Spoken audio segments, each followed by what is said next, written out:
Welcome to Focus Fire Chat. Explore together. Welcome back for episode 77 of Focus Fire Chat, recorded live on March 17th, 2017 on twitch.tv. Big shout out to the live chat here. Thank you so much for spending your evening with us. This is your host, Blue Crew 86.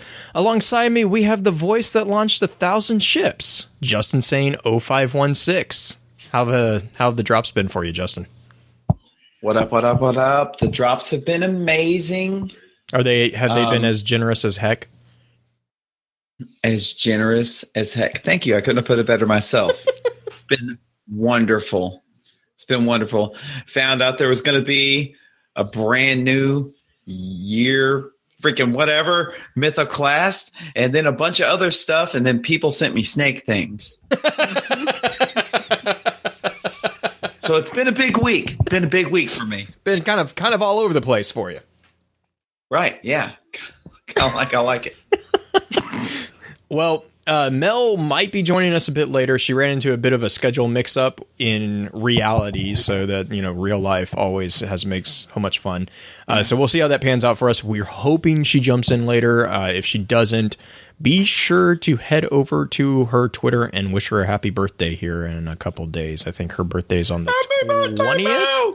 So if she doesn't make it and we don't get a chance to have Justin sing happy birthday to her, I'll do it. I totally just volunteered you for that, by the way. Marilyn Monroe style. So just like if she doesn't, did yeah, exactly, yeah. I just nominate you for things and then just wait, and usually you go ahead and do it. So yeah, if she doesn't get a chance to jump on, be sure to go over and wish her a happy birthday. Her birthday's on the 20th. And just let her know that we're missing her. But also, from the depths of the madness-inducing mind maps, we are joined by our favorite Gunter, the one and only green-eyed music lover. Green, hope you're doing well. How has the week gone for you? Good. I was hoping to play some DC Universe Online with my buddies this Wednesday, but somebody made the wrong kind of character and we couldn't play together. First of all, I'd like to say that game's still not downloaded all the way. Jeez. Second of all, I think I have a couple of exhibits and evidence to say that my character can do no wrong. Your character was distracting. My character has attributes that just won't quit. Oh, man. So that happened, and It's been good, though. Good. Yeah, well, and I'm hoping that next week will be another good week for everyone. But are we ready to jump into this week's conversation? Let's do it. The topic of today's chat is going to be an in-depth exploration of the warlocks who dare to explore the realms of death itself, the Thanatonauts. I've asked Green to put together a high-level summary of the topic, and this is what she had to say. Warlocks who hunt for secrets in death. A breed of the knowledge-obsessed class that refuse to let even the veil of death itself prevent them from learning more about what they saw as the next frontier. Born out of experiences within the Crucible, these warlocks voluntarily died in pursuit of visions that they were able to experience before Ghost Revival brought them back. Their contributions, however bizarre the methods, have truly been an assistance to the development of many research projects within the Tower and the Vanguard, one of which was the creation of the exotic firearm known as Hard Light. There are many identified as connected directly with this philosophical order of warlock, from exiles to visionaries. Osiris, Tolan, Pujari, and even Ulan Tan can be connected back to this form of pursuing knowledge. However, as noted on the Bond of Veils, even the multitude of Thanatonauts throughout their numerous journeys have only barely scratched the surface of the potential pool of information that is hidden behind the veil of death. Before we get into that, however, I do have a few housekeeping notes. In our last chat, we looked at the exotic heavy weapons in Destiny that we have currently. If you missed that and have any interest in hearing our thoughts, please be sure to check out www.focusfirechat for archives of all previous chats, as well as links to the other aspects of Focus Fire Chat out on the internets. If you don't mind, please give us some feedback on iTunes to let us know how we're doing. As many of you already know, Focus Fire Chat is a cross-community gathering where the intent is to offer a week-long, in-depth view of a particular subject from within the lore of Destiny and other games. This chat begins every Tuesday morning and runs until the following Tuesday, with topics decided by the group via a poll that begins every Friday and ends on the Tuesday morning of the new chat. Every Friday, at around 10 p.m. Central, we get together to stream a recap of the previous week's chat for those who are unable to participate. Please be sure to also give some support to the other podcasts in the Guardian Radio Network found over on the guardiansofdestiny.com. These include Guardian Radio, which is the official podcast for the Guardians of Destiny, Guardian 1, Ghosts and Echoes, which also has the Destiny audio grimoire, and the network's newest edition, a non-Destiny podcast, Paragon Radio. Our next chat's going to be an in-depth lore dive, as we've come to call it, of the Sunsinger subclass, which basically means that we're going to get to talk about some Thanatonauts this week and next week. With that, let's go ahead and dive into the information and thoughts that the community had on Thanatonauts. Lorebot, let's go. Query Grimoire Database. Results found. Displaying on screen. Nice. Thanks a lot, Randy. So, you guys want to start with Ghost Fragment XO2? Yeah, I think that would probably be the biggest clue from the grimoire. Yeah. My favorite card, it's the Banshee Face Laser card. Says, hi. Thanks for your interest. I'm recording this for posterity. Warlock Thanatonauts die and come back with insight. I'm going to attempt the same process to get at buried memories. Specifically, I'm going to fire a charged particle beam into my head and see what comes out. We Exos have been around a very, very long time. I want to know what's in there. My ghost is standing by to repair me. Okay, 3, 2, 1. Stag, Echo, 6, Sword, Sierra 9, Serpent. We're falling into the world. Everyone is on fire. There's a ship above us, but it's coming apart just like a flower. Alloy and fusion flash, pierced through and through. The voice says atmospheric interface. Trajectory normal. Rabid 2, 3. You're outside the window. I think I am the voice. I can see the whole earth below me now. In the sky, we are falling out of its black without stars. Ghost, shoot me again. Rapid 4, Rampart 4, Ratchet Tango 80. We are on the ice. This is elsewhere in Elsewin.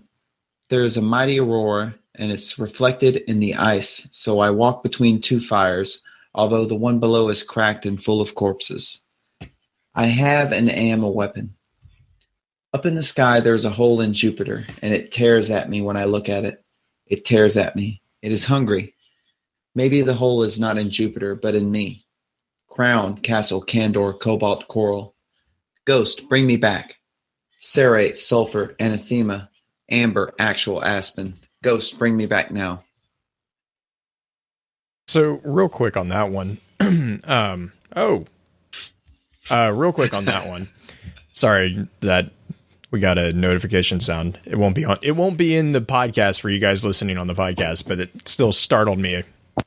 There it goes again. Real quick, I wanted to make a comment here.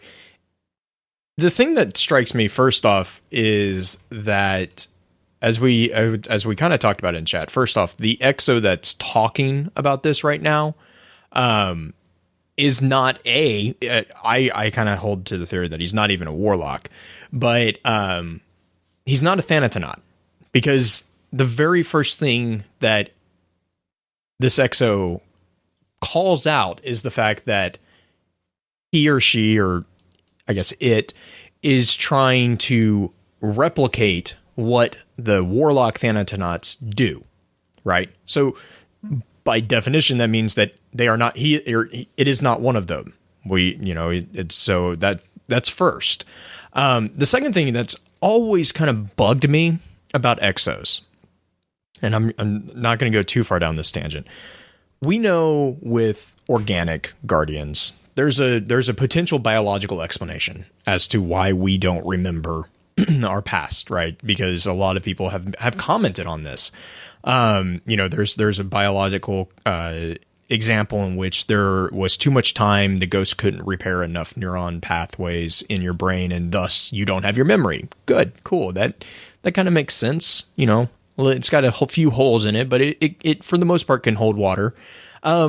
Exos don't have biological brains that we're aware of. We don't really know what type of brains they do. We kind of talked with the Exo episode about how they might have positronic brains, which are, by the way, completely mechanical. But they do have software. Now, that might explain why the Exos don't remember, but for me, that's one of the big kind of mysteries with the Exos is what exactly is happening with the Exo Guardians specifically, that makes them not remember their past life. And that really is the driving factor of this particular card. He is actually trying not to necessarily learn anything big about the universe. That's not his intent. This Exo is trying to figure out his history or her history. They're trying to identify what happened to them. Why can't they remember what happened before they became a guardian? We do know that it is a Exo Guardian because obviously it's a ghost that is standing there. But it's there's so much to unpack in this card. Ignoring the visions for just a second. Thanatonauts, we learned from Thanatonauts, and we talked about this quite a bit in chat. We still are talking about this in chat. Thanatonauts are basically let me preface this before I say this. This is my understanding of what Thanatonauts are.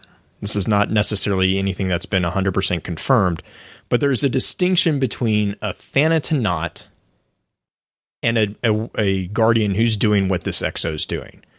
Thanatonauts, in my opinion, are an organized academic group of warlocks that are actively and concentratedly and coordinately trying to pierce the veil of death in order to learn the secrets of the universe.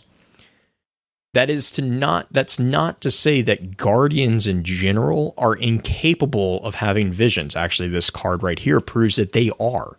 So you have guardians who can see visions. So the Thanatonauts, this is not an exclusive feature of a Thanatonaut subclass or anything like that. I would hesitate to even say that Thanatonauts are an actual established order of warlocks. I think they're just I would call them a philosophical order more than anything. But that still kind of points a really important thing, because you have, first off, it's not exclusive to Destiny, this entire concept. We talked about this a little bit actually yesterday. Dama and I talked about this. There's a really, really cool delving into this very exact concept in Battlestar Galactica. You see it with the Cylons, which, here's a minor spoiler alert.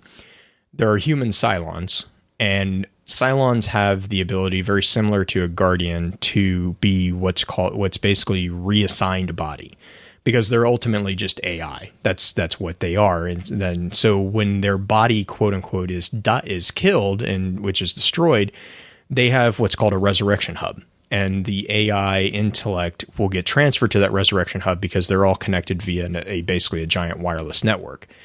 Once they get translated to this resurrection hub, there is a short period in time in which they are uploaded into a new physical frame. And there are a few Cylons who have been made in such an advanced manner that they actually are passable as human. One of these is I won't say her name in case anyone hasn't seen the series. It's Cylon 3. Let's call her that 3. She actually she has what's identified in the series as a messianic flaw in her program. There is a point in the series where 3 has decided that she has been given visions by quote unquote God, and that she actually starts using the resurrection hub in a very similar manner to what the Thanatonauts in Destiny do. She actually starts committing suicide over and over and over and over and over. And like, I mean, just for countless cycles, she just keeps committing suicide. And in the space between when she dies and she's resurrected via the hub, she actually experiences visions of things going on in the universe. And that leads to, in the series of Battlestar Galactica, that leads to the revelation of what's called the Final Five, which is a very important aspect, especially in the latter about quarter of the series. But so that is all to say that Thanatonauts is not a unique concept. I mean, and Green, you know, I'll let you kind of talk about this a little bit too, but there's a French novel that was written in 1994 by Bernard Weber that's called Les Thanatonauts. And it's about exactly this. A Thanatonaut is, if you break down the word, it comes from 2 words. It comes from the word Thanatos, which was basically the personification of death in the Greek mythology, and then the suffix "naut," which is translated means literally a sailor. So you have a person who is a Thanatonaut, is literally an explorer of death, a sailor of death. Another word that you guys might be familiar with is astronaut. Astronaut is literally a sailor of the stars. So these are people who explore realms that are beyond the earth. You know, an aquanaut was what we used to call sailors for the same reason. They were the sailors of the sea, the sailors of the water. So Thanatonauts are exactly that. They sail on the veil of death. They try to pierce the veil of death and to see beyond it. And, you know, Green, in your summary, you had made that comment about the bond of veils and how, you know, 1,000 Thanatonauts in 1,000 journeys have only scratched the surface of the information beneath the veil. So, yeah, Green, do you want to talk about that a little bit? Because I feel like I'm rambling a bit off the start. This is kind of your baby as far as topics go. It might be a little bit. Oh, gosh.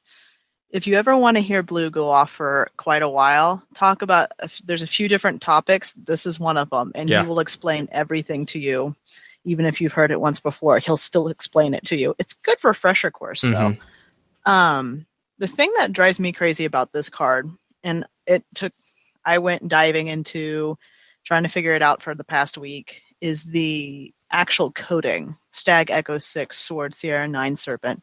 And what I've kind of surmised since kind of diving into it a little bit is it's literally a reference point within the memory of the EXO, the memory that had supposedly been wiped.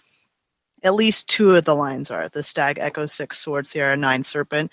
That is literally Stag E6, Sword, S9, Serpent, if you're going to break it down into actual alphanumeric. And then the Rapid for Rampart for Ratchet Tango 80. Those sound like markers within a code, and then commands that also happen towards the end of it when you get into Anathema and Crown, Castle, Candor, Cobalt, Coral. It kind of starts to just get rambly. Mm-hmm.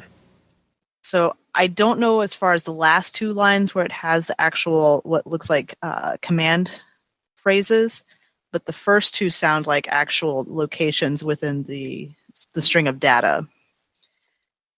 Whether that means that it's locked away somewhere inside the EXO itself, I don't know. I mean, we've talked about the vault, the deep stone crypt and everything, where supposedly everything is stored, but it could literally be a part of them.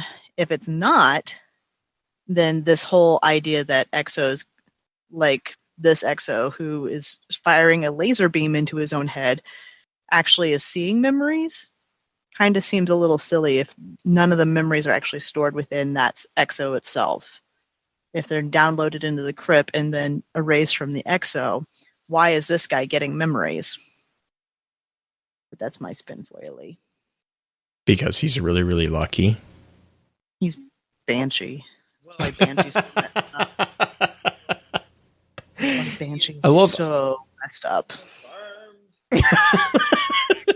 Justin in the background, confirmed.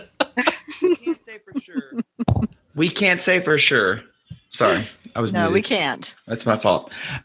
We can't say for sure it's Banshee, but there is a Banshee quote that has the same kind of flavor as some of the dialogue in this card. And the actual quote is, the fires below us as we dropped on the coast. That's far from confirmation, but this seems like the event that could have very well damaged Banshee into the state that we know him as now. But I kind of wanted to say something as to the Deep Stone Crypt and exo memories. The thing I think to remember here is the Deep Stone Crypt is not a place. It's not a separate piece of hardware. It's not anything outside of an exo. It's actually just a subroutine. So think of it as being if you could like pack your memories together and put them behind sort of a neural firewall. If you could create that, and then you could only access that by a certain subroutine, kind of program protocol. That's kind of what the exos have going on. So what this guy's doing is he's shooting himself in the face with a sentinel beam from Halo.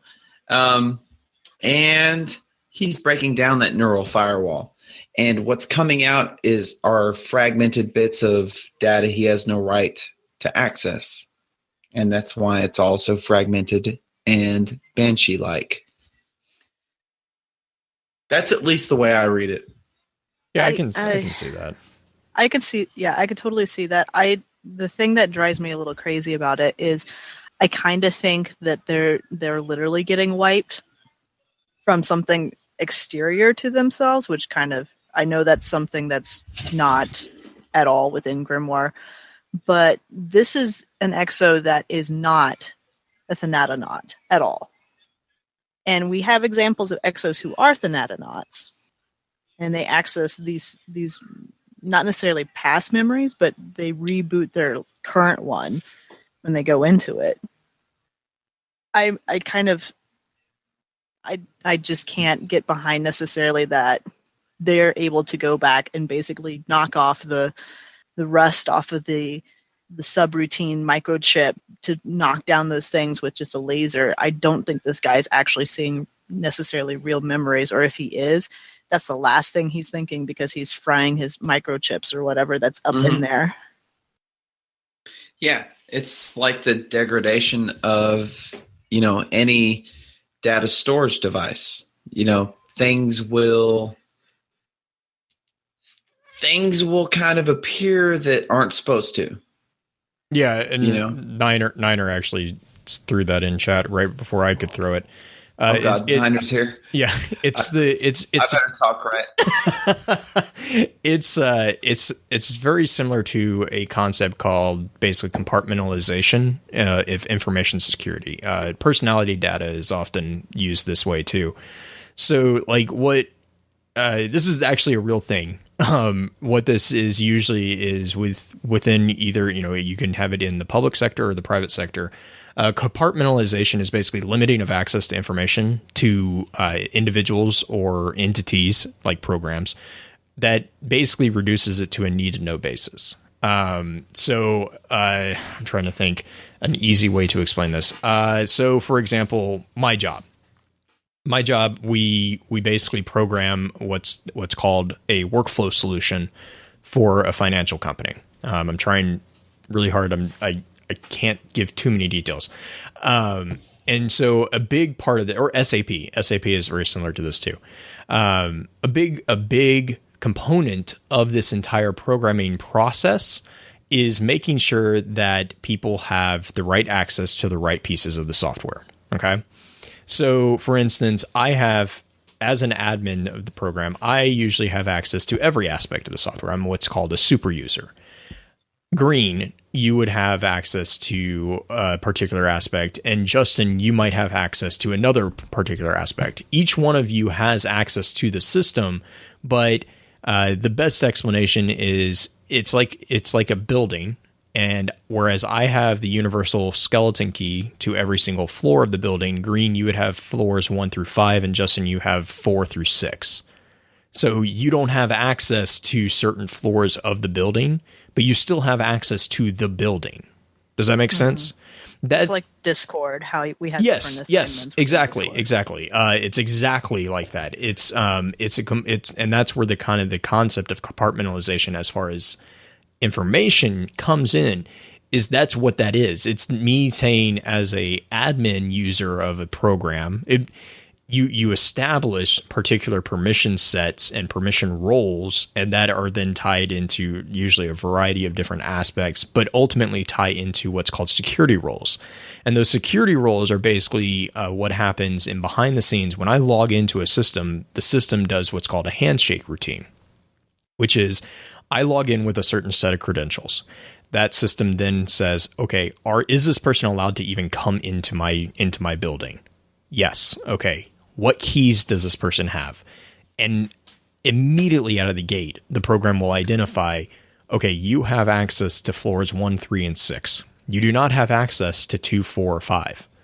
But you can access anything that should be visible to you is now visible to you. Anything that should not be visible to you, for your user, it doesn't exist. It's gone. It's just doesn't exist. So when you talk about it, the exos kind of wearing down the compartmentalization barriers, it can be done. It's really, you can get around compartmentalization, but it really requires a lot of finagling. And I mean, yes, technically, I see the idea that you're going with. It doesn't really work that way, though. You have to, because like usually within compartmentalization for data, you have to have a certain specific logarithm to actually even acknowledge that piece of information exists. So, but tying it back into what you're talking about with the Deepstone Crypt, the interesting thing for this is that they do have access. They've just been revoked access, because the Deepstone Crypt subroutine basically resets their access. So this is where I kind of hesitate saying that it's not really possible, because technically speaking, it would be like a rewrite. So like, say, okay, let's use Discord, because most people are familiar with a concept similar to Discord. Your user, we have a game chat, a voice chat for game streams. I give users access to that game chat, and then at the end of the game streams, we usually wipe it clean, and so that only a certain people have access to it. And that's just to prevent any instances from people jumping in and saying stuff while we're streaming, or we're using it for something and someone else jumps in that shouldn't be in there. The whole thing is, though, that person did at one point in time have that security access. So theoretically, in the database somewhere, there is theoretically could be a ghost of a file that says this person has this access. If you keep resetting the database over and over and over and over and over and over and over and over, and it keeps going, theoretically, you could get to a point where that data gets confused. I mean, it would take a lot, which, I mean, again, kind of going back to the comment here, is it's possible, but it would require a different data setup than what we currently use, which, I mean, hey, welcome to Space Magic. It's entirely possible. So yeah, that's a really long answer of saying it's possible, and it's compartmentalization that you're talking about. You guys, I'm sorry. No, I'm No, I was waiting for you to drop the mic. Mm-hmm. yeah, pretty much. Okay, so like Niner asked, if the exos were human minds once transferred by a war mind, would this not be some construct then bridge between a human mind construct and that architecture of a war mind's brain? That's, to me, is actually a pretty good question, because we know that multiple exos like Banshee have been wiped multiple times, but who triggers the wipe? Does the exo itself trigger the wipe? Is there some subroutine within the exo that they don't even know about that triggers the wipe? That's something we've never really been able to answer. And I wonder if there is something out there that's not within the exo themselves that triggers it. Yeah, and that's what he just followed up with, the amalgamation of the two, restricted and data removed to keep the mind clear of pain that would deviate from sanity and purpose, which is interesting to me because I believe it's Exo 3 talks about why does a war machine have emotions? Yeah, and the whole who initiates the wipe and why, I almost view it like a scheduled defragmentation routine, like for your computer. Yeah, defrag. Yeah, we've had that conversation. We actually had that conversation. I think that was the EXO episode, right? Yeah, and it could be on just something more scientific than a timer. Ghost Fragment EXO is the one. It says, why does a war machine have emotions? Why should a war machine have awareness? These are not useful traits on the battlefield. Don't flatter yourself. They are not useful. So why should the exo mind mimic the human architecture so closely? Yes, and by the way, Niner is correct. Don't defrag. It actually ruins your hard drive. It's a bad idea. So are we? Wait. Can we just back up 1 sec? It's not 1998 anymore. You have, Niner. You've blown Justin's mind. He's got to take a moment He's got to take a minute. What happened to Ace of Base? Oh my gosh. So yeah, but okay. So tying it back into Thanatonauts, we kind of got off on a random tangent there with the exos and the deep stone, which is related. I mean, I definitely see that being as related. But so another real quick, another thing for the etymology of Thanatonauts. Thanatos was actually a minor figure within Greek mythology, which is kind of interesting because he's the personification of death. You would think it would be kind of a big thing. What's a dude? he's got a pretty big role. But he was actually a minor figure within the mythology, but he was actually, I think it was Hesiod who established that he was a son of Nyx. That name sound familiar? And Erebos. And not touching. You're not touching. She'll bite you. Watch out. God, sorry. As well as being a twin Hypnos. So you actually see, when you see Thanatos in mythology, you often see Hypnos at the same time. They actually were, the twins were very, very, it was very rare to see one of them without the other. In the Iliad, for example, Apollo basically comes down and orders the two of them, Hypnos and Thanatos, to deliver a hero who goes by the name of Sarpedon to his homeland in Lycia. And the reason why is because Zeus himself has said, this man was a hero. He needs to be delivered home as fast as possible. And these are the two that are the fastest right now. And so Thanatos and Hypnos actually were tasked with delivering this human back to his homeland after he was killed in the war. However, the interesting thing is there's another connection for Thanatos to another character that kind of has some cool connections in Destiny. Thanatos was often regarded as being merciless and indiscriminate. He absolutely hated gods, mortals. It didn't matter he hated you. St. Patrick's Day. He was kind of Irish. He's also a great Marvel character. Yeah, he's a bit more purple in the Marvel world. Is his name Thanos? Yeah, it's Thanos. It's same concept. But same thing, right? Yeah, same concept.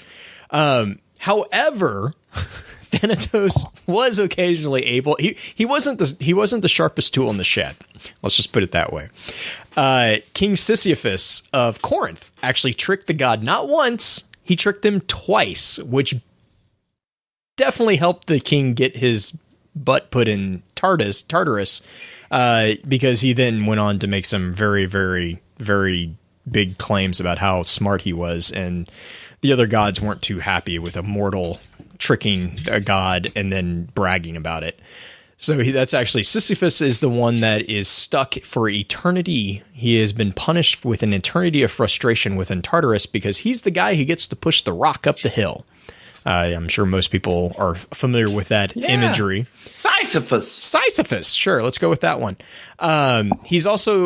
There's also a nod in Destiny to, as Justin says, Sisyphus, with the Sisyphus project, which is a giant project that was done by Clovis Bray, in which it's kind of assumed, and I kind of am remembering this off the top of my head, so I might be completely off base, but I'm pretty sure the Sisyphus project was for immortality.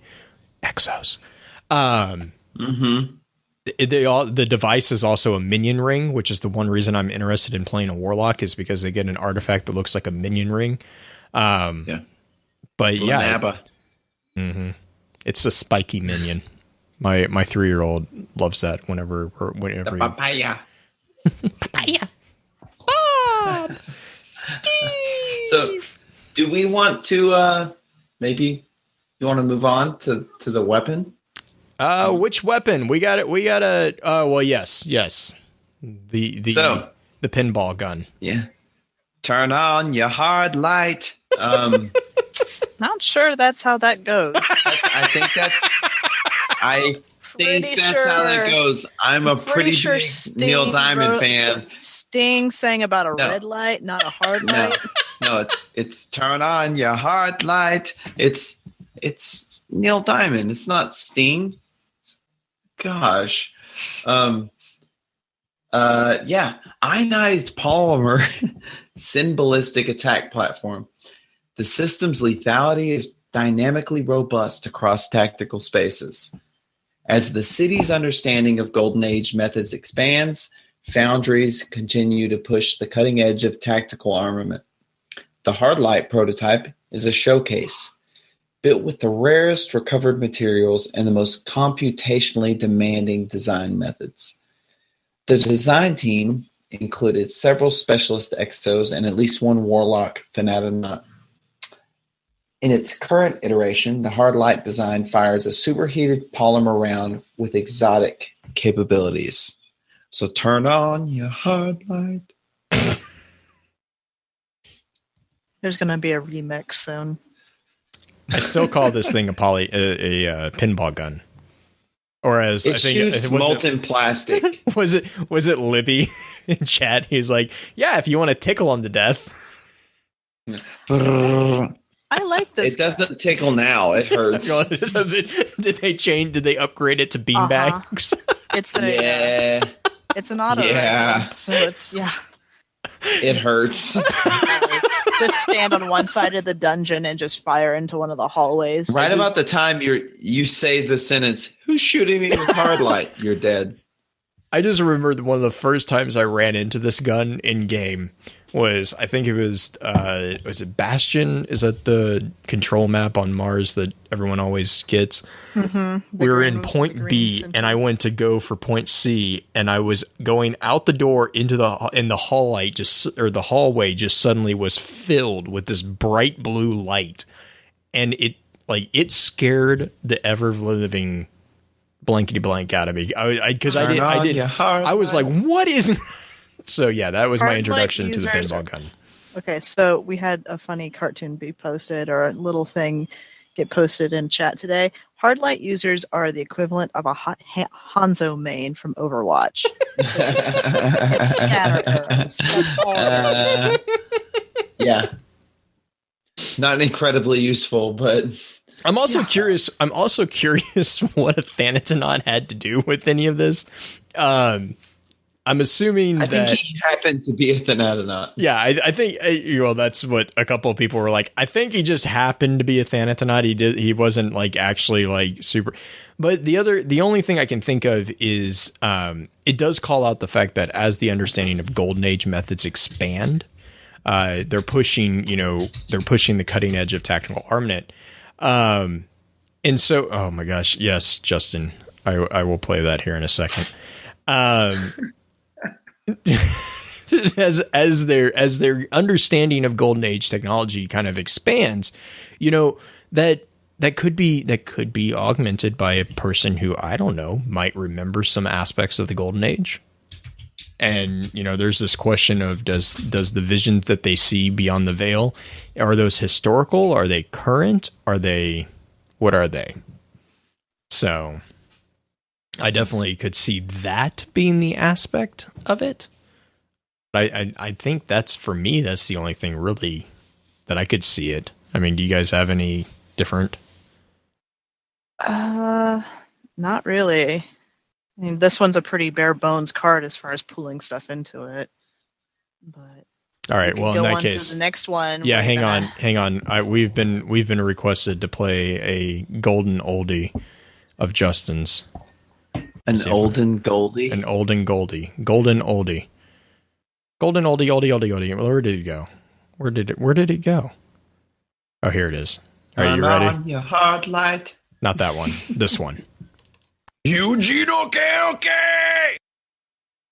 Oh my god. I sound like I'm from Street Fighter.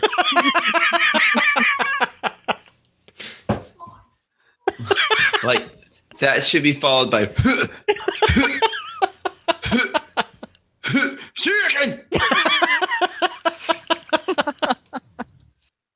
Oh man. All right, so the next card that kind of deals with Thanatonautics is the Osiris card. And really, I'm not going to read this full card because, I mean, as awesome as this card is, I don't want to bore everybody with the random tangents that it will cause. The big selling point here is that it's basically called out about halfway or about 3/4 of the way down the card. He's called out as being a person who dabbled in Thanatonautics, as well as Ahamkara lore, chasing after Zur, and all these things. But that wasn't even to the speaker who is writing this card. That wasn't his greatest crime.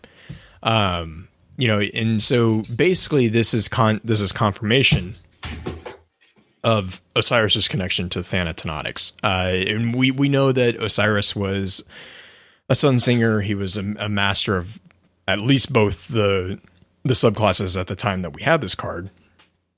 Excuse me, which was Sun Singers and Voidwalkers. We were pretty confident in saying that he was that. I don't know. I'm pretty sure. I would not be surprised if he had Stormcaller now that we know this subclass exists. But we have a direct confirmation that he was involved in Thanatonautics. And there's a really interesting there's a really interesting theory that I actually found just before I got on for the episode tonight that I'm going to be talking about next week with regards to the Sun Singer, because someone actually went out and kind of pulled different pieces of information together, and this was over on Reddit, and he actually has a theory that Osiris, and I don't know how I feel about the theory, so I'm still reading through it and still kind of digesting it. But his theory is that Osiris could be one of the initial Sun Singers. He could have been the one that actually kind of introduced the idea of the Sun Singer class to the Guardians. And he has a lot of different aspects pulling in from different pieces of the lore. And it's well put together. I don't know if I agree with it, but like I said, I'm still kind of working my way through his particular post, but I will be talking about that next week. That's not all that far-fetched. No, it's not. It's not at all. It is not at all. And I just, The timeline is my biggest issue, just off the top of my head. So I'm just trying to figure out where, how he's getting around some of that. But yeah, no, it is. He did a very good job in putting it all together, and I will have that. Like I said, I'm going to discuss it next week. I will have it linked up in the show notes for next week. Justin Green, I already have it linked in the show notes that you guys have access to. So Nice. Nice. But yeah, like I said, it's a really good one. And then, so yeah, the point of pulling an Osiris card was basically, hey, Osiris was a dabbler at least in Thanatonautics. So we know that as well. And then Green, do you want to just read this last one that we have? Yeah, we've got the Promethean code pulled up, which, if you guys remember, I think that was part of an actual mission. Yes. Like the end of a mission. It was so this one, the one that we were grabbing Crota's soul. Was it? Because the picture looks like something. I think it might have been right before. Hang on, okay. You read it. I'm gonna go dig in. So it's a quote from Ikora Ray, and she says, "A guardian breaking into the War Mind's bunker does nothing for our efforts to make true contact with Rasputin. I've tasked several of my agents with unraveling his response. However, the Guardian is now prepared for the assault on Crota's realm. Just a warning, many Thanatonauts are standing by, anxious to learn if this works." So when I first read this one, I didn't think anything of it, but after having our dive into exo history, like theory a little bit, it makes me wonder that Thanatonauts are actually more often just pressing this just because it has that tie into Rasputin again. It's possible that Thanatonauts actually are exos, maybe specifically. We don't have any proof besides this card that would kind of point that direction, but because these guys are interested, just because these guys are interested in seeing what happens with Rasputin, who is a war mind, which we know is most likely the one who helped make exos work, who had the submind or had the mind large enough to make exos work. It makes me wonder if Thanatonauts are actually a sect of exos. But that's just a little bit of wondering aloud. On that,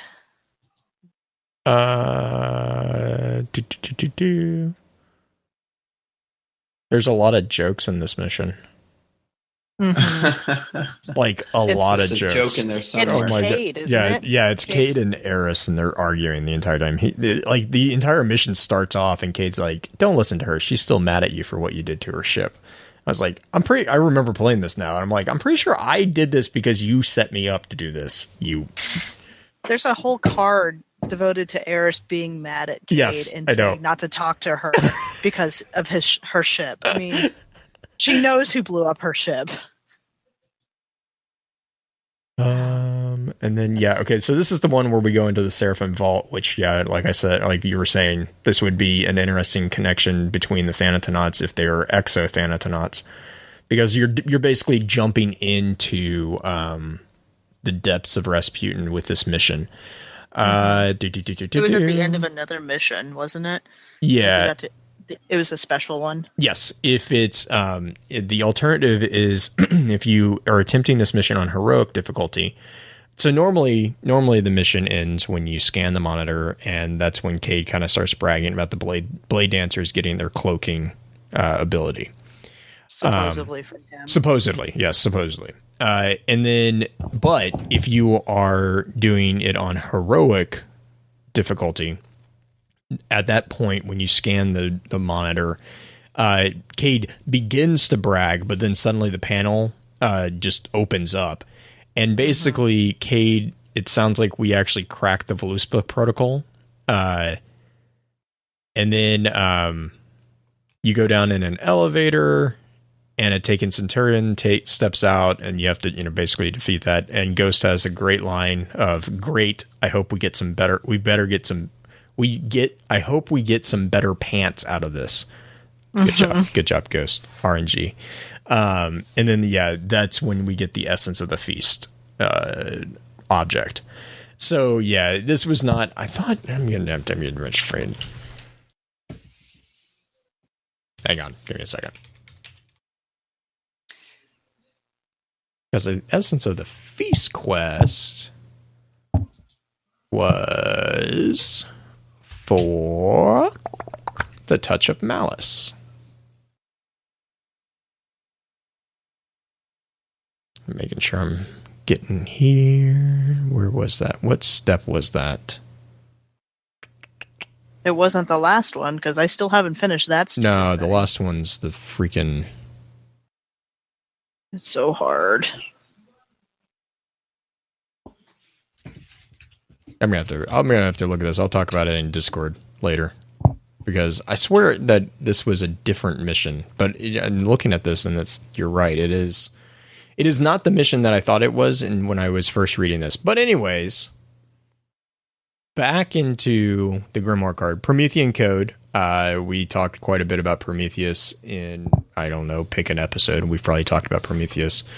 Prometheus was a titan who created humans in most mythology, which actually explained why he was so fond of us. And he is also known for the one who gifted humanity with fire, which was basically civilization.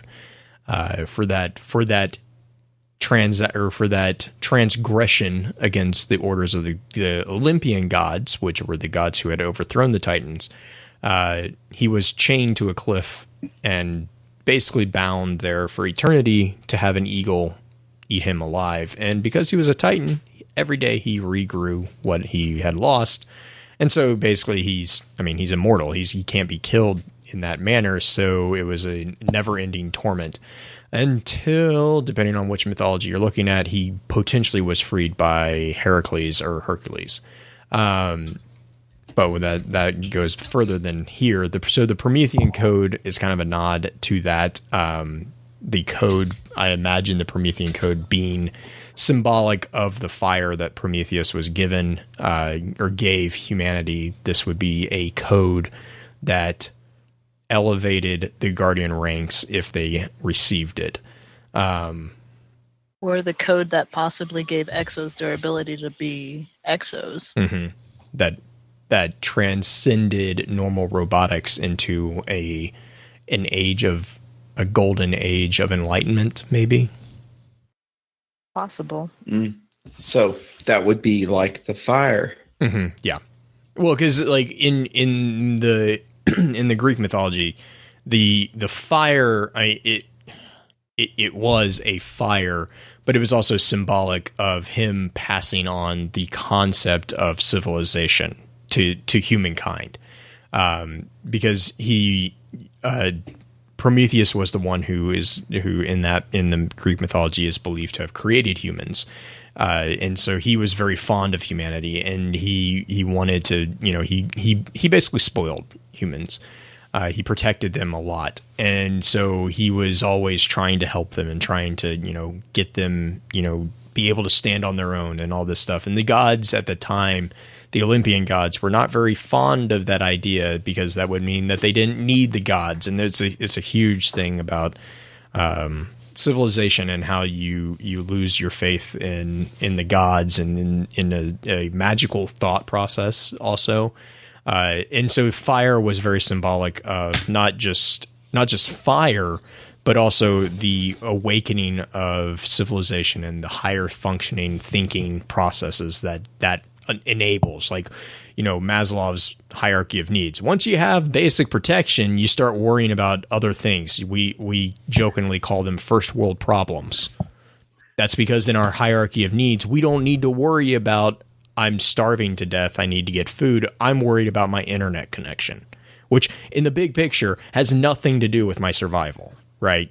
But because I have a baseline. Well, fair, sure? Okay, yeah, okay. Okay. I'm not. I'm just messing with you. Damn it, Justin. We're talking about Bloom's taxonomy? I go away for 1 minute. No. We're talking about Maslow's hierarchy of needs. And so, like in the hierarchy of needs, basically what the symbolic equivalent of what Prometheus did was he basically said, "Hey, this is your basic, I mean, base need is food, water, shelter, base survival. That's what you need. The giving of food or the giving of fire is equivalent of basically elevating humanity from that point of, in this mythology, would be elevating humanity from that level of need up into another level, which allows them to free up that time that's spent, scrounging for fresh food, because, when you cook food, you can actually keep it. So it's this blossoming of civilization. In a similar sense, if you apply that into the exo situation, exactly what, Green, I think, was kind of saying, is this code could have been part of the algorithm which allowed an exo to become more than just a warframe. This allowed them to become exos, to become sentient, to become self-aware, to become equivalent of humanity itself. It's possible. I mean, we don't have right. I mean, there's a huge assumption here, but that I could totally see that being the equivalent here. I totally could see that.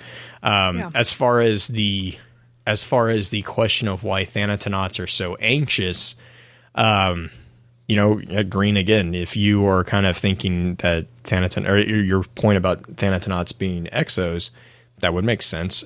You also have the idea that this is potentially a huge insight into the past of the world. Like Rasputin knows what happened, right? He knows what went on in the collapse. He knows the answers to all these things. And Thanatonauts, what are Thanatonauts trying to do? They're trying to learn what is going on. They're trying to, it's a warlock thing. They're trying to acquire more information, more knowledge about what's going on. So yeah, and to them, it's like, oh, I don't have to go outside and shoot myself to learn this stuff. I could see that it could be something as simple as that too. So especially if you crack a code that they've been trying to crack for years on end.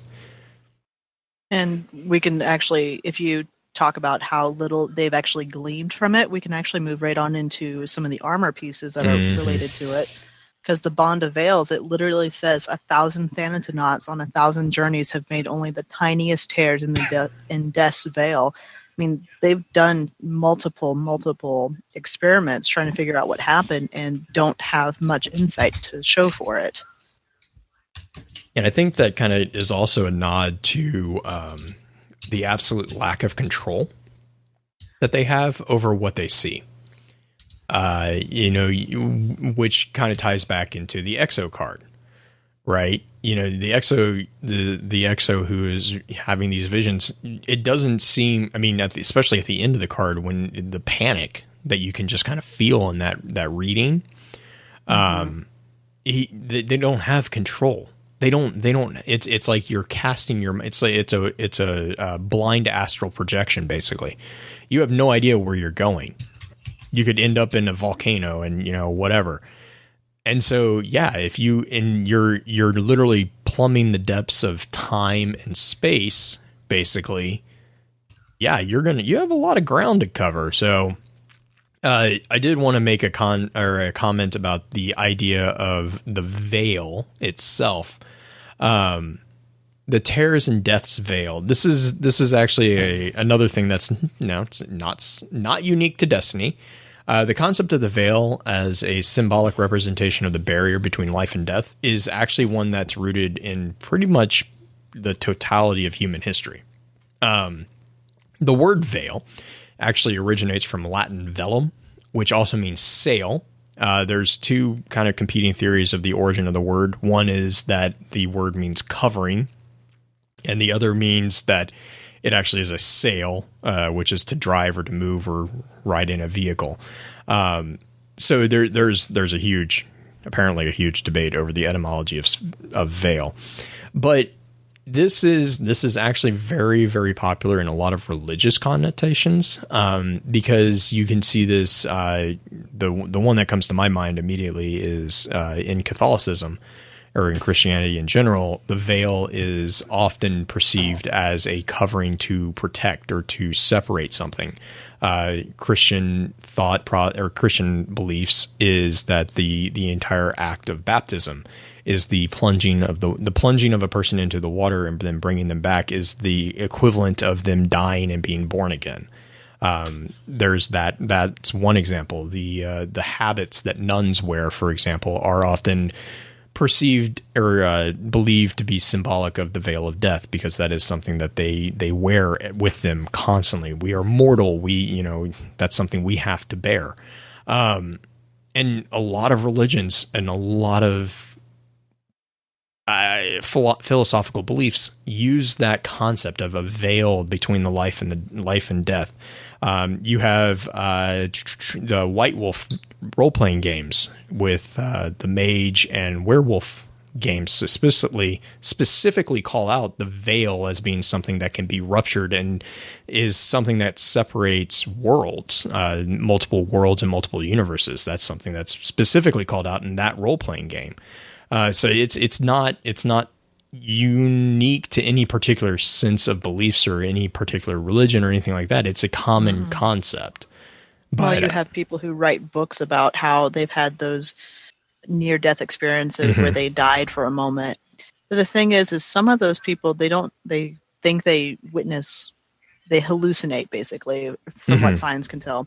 They hallucinate these experiences. So if you throw it back to that exo card back from the beginning, he could be hallucinating if that was something that a machine could do. Right. But the other thing that you could also say is that they get those visions, and then there's that veil is pulled back over their eyes when they come back. So they lose the actual knowledge of the visions themselves. Right. And that's actually a lot of those out-of-body experiences. That's actually exactly how they explain it. That's the concept of pulling the wool over one's eyes. Pulling the veil over your eyes, because if you've ever had any, just go get a thin piece of fabric and put it over your eyes. You can see through it. You can see through it, but you can't see as well as if you're unveiled. And a large concept of, where am I going with this? Historically, the political institution of marriage, for example, was ultimately there was obviously a very large political aspect of marriage, especially within the medieval world, and there was a big deal about the veil, the marriage veil being something of purity and being something of trust between the people who were entering into this contract. That was a big component, and it wasn't there really wasn't necessarily, there were religious connotations to it, but it was also a completely physical connotation, because the person who was marrying this other individual, they didn't know that person was who they agreed to marry until after they pulled the veil back. They unveiled the individual. So there is an instance of, this is me trusting that you are upholding our bargain and political contract here. And that's where that's where the concept of unveiling something comes in, is, when you unveil something, you reveal it. And so when you veil something, you conceal it. So when you talk about the veil of death, that's Green, that's exactly what it is. It's the barrier that is keeping us from seeing, that is keeping us from understanding the beyond, the ether, the whatever you want to call it. So yeah, philosophically, religiously, historically, pick whatever term you want. Veil has been a very, very symbolic presence just within the history of humanity in general. But so I really like that particular bond because of that. And I know this next set that Justin's going to talk about, I have a lot to talk about on this one. So Justin, you want to talk about the Tengu operant? Let's talk about the Tengu operant. Tengu operant. The solipsist position is false. I could never imagine this. A Thanatonaut. Final words before ghost intervention. Those actually are the legs. Let me read all of them, and then we can kind of go over all of them individually. Tengu operant too. So They're that's the same. Are they all the same? Mm-hmm. That's fun for everyone. So they are all the same. And ironically enough, they're all legs. And it's so weird that they would be legs because warlocks are so used to being carried. But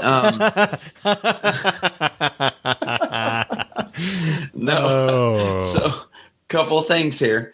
So it talks about the solipsist position. So solipsism is actually the viewer theory that the self is all that can be known to exist. So basically, what this tells us is that a Thanatonaut is incapable of taking up the solipsist position.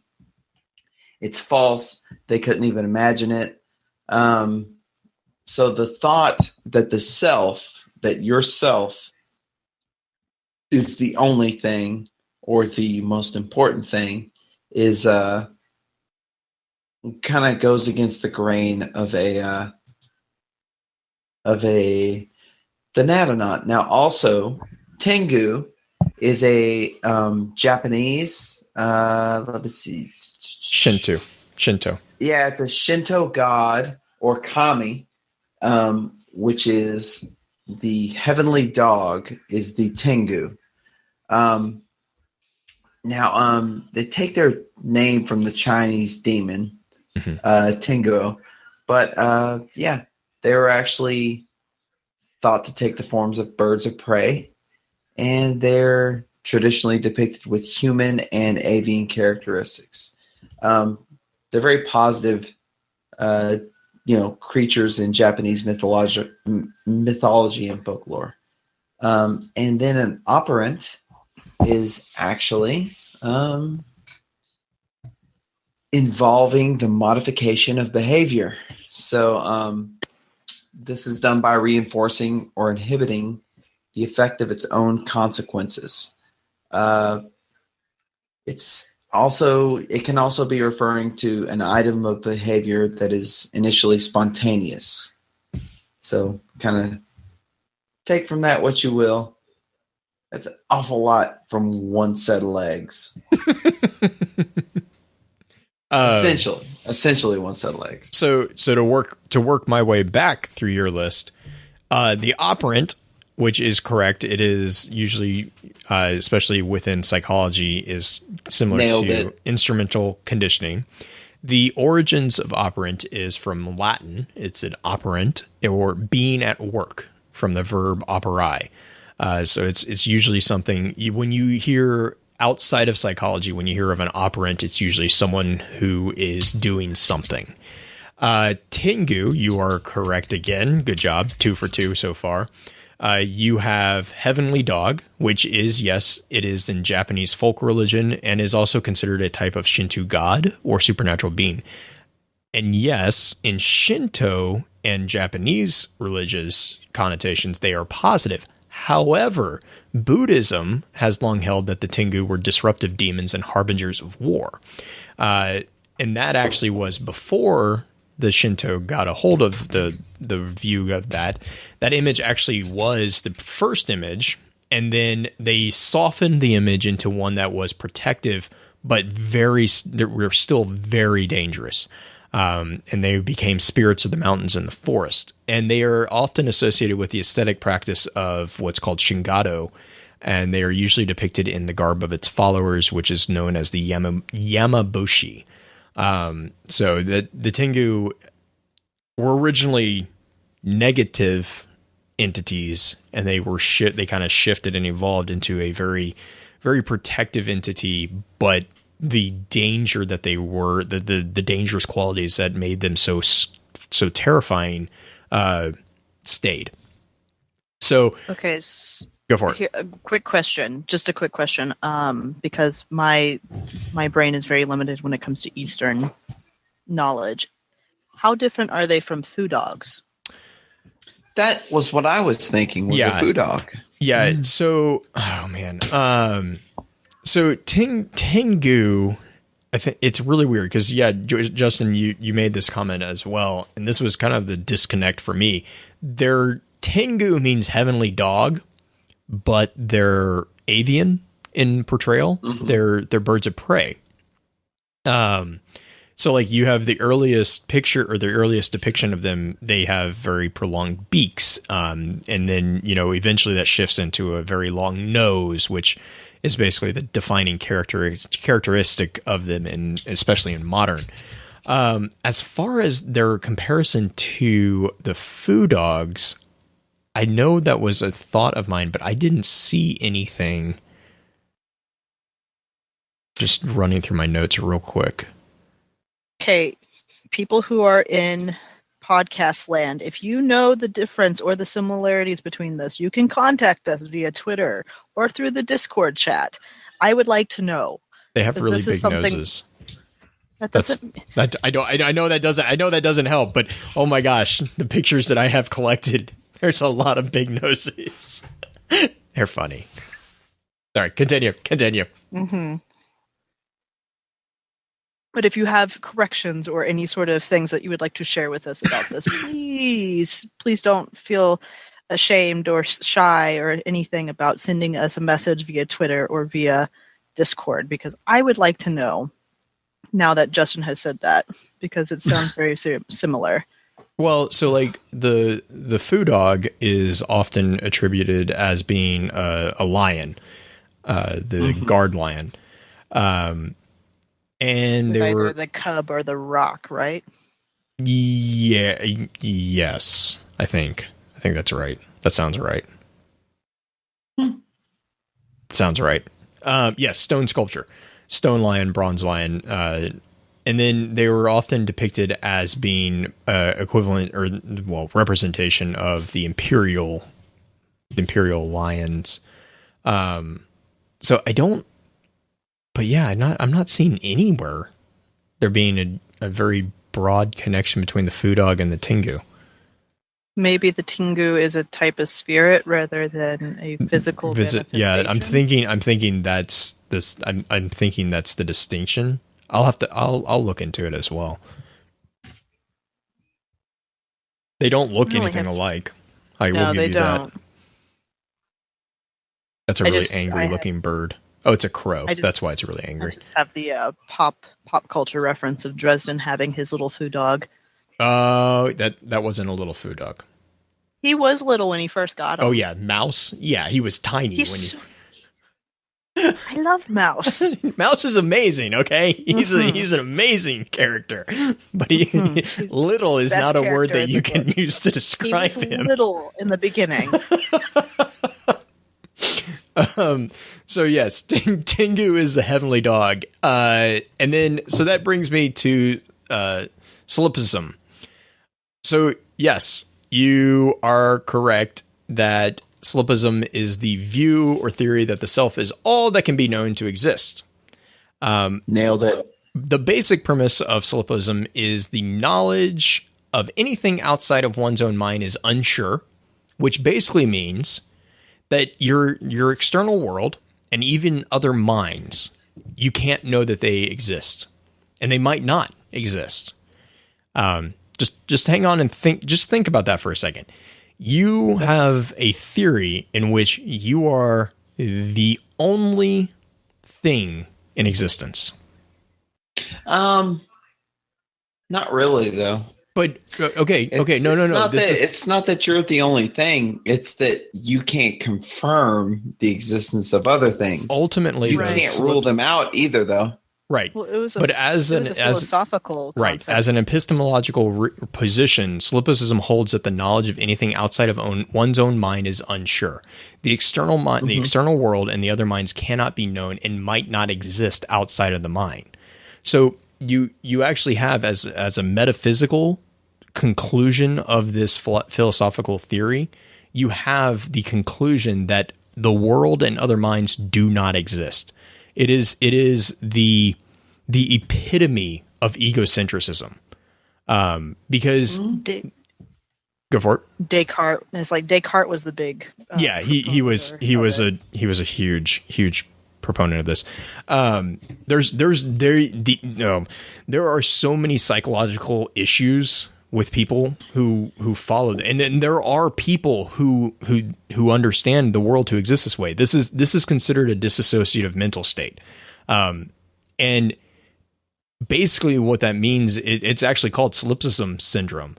And what it is it's the lack of ability to prove the existence of other minds actually leads to a complete disconnect from reality. It's not quite a psychological, I guess technically it's a psychological break, but it's not, because these people, well, in some extreme cases, they actually are not able to process reality. They can't. Their entire view of reality is that reality doesn't exist. And that is, it's something that it's nearly impossible to wrap your head around. And the reason why is because, there are things that happen in reality that enact themselves upon us. The problem is that within the solipsism, or within a solipsistic thought, you understand the mind to be above all else. You understand that anything that you process is a mental firing of neurons. The sense of touch is actually a mental interpretation of contact with an outside item, right? I mean, when you get down to it, that's what it is. Your brain is interpreting pressure upon your skin, and then it is translating that into a sense of touch. So from a solipsistic point of view, your brain is lying to you. Your brain is tricking you. That doesn't actually exist. You are floating in nothingness, and your brain is creating this world outside of itself to keep you from going insane. The problem is that in adopting this view, you actually end up going insane because you think that you're perceiving a reality outside of the reality. If you've ever, even read about anything like a sensory deprivation tank, this is why people go insane in sensory deprivation if they're held in there too long, because the brain cannot process this level of, it's not even nihilism. It's just lack of input. It has to create things.